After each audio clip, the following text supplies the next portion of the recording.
If your whole life, everything you do, everything you care about, all the things you are was a story, and you had an audience, let's face it, there would be a lot of boring parts. And there would be some parts you wouldn't want to put out there for the world to see.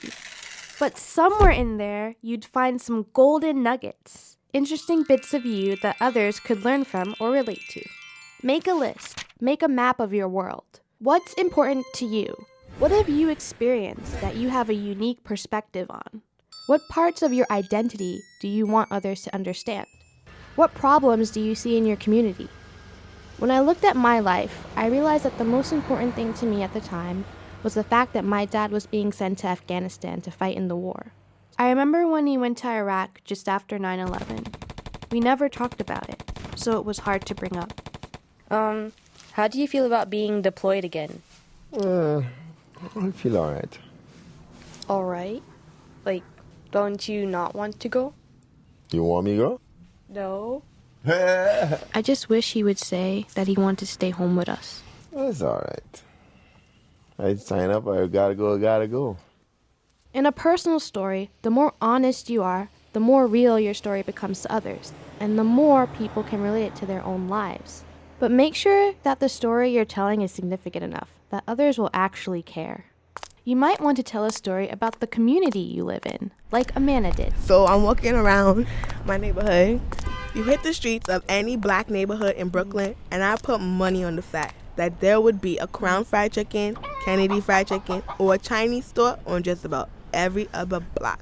What's the deal with black people and chicken? She loves chicken, but wondered if there might be some sort of conspiracy enticing her to eat it all the time. I decided to stop eating chicken as a form of protest and an experiment.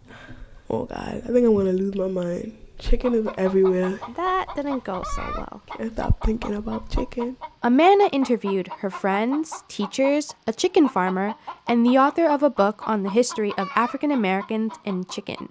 I think it goes back to enslavement and even before the period of enslavement. She said during slavery, people cooked and sold chicken as a way to buy their freedom.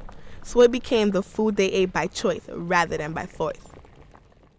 Up until he was in the 11th grade, radio rookie Keith Harris was afraid that if he told his secret, people would laugh at him. But when he decided to open up, no one laughed. My number one rule, never ever read out loud. What is King Alfonso writing about? I don't know. When it was close to my turn, I would always ask to go to the bathroom. When I tried to read, the page looked like a forest with no single tree. Everything was just a blur. And my handwriting, oh my God, it was scrappy and nappy, like barbed wire. I hated it. Write one more paragraph. I never told anyone that I couldn't read and write. I wanted it to be a secret, so we all pretended everything was fine. Sometimes, my mom still does.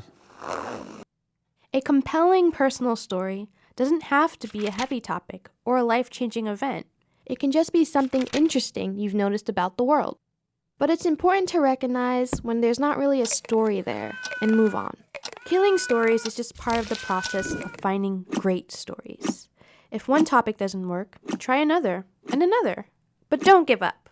For Radio Rookies, this is Alexis Gordon.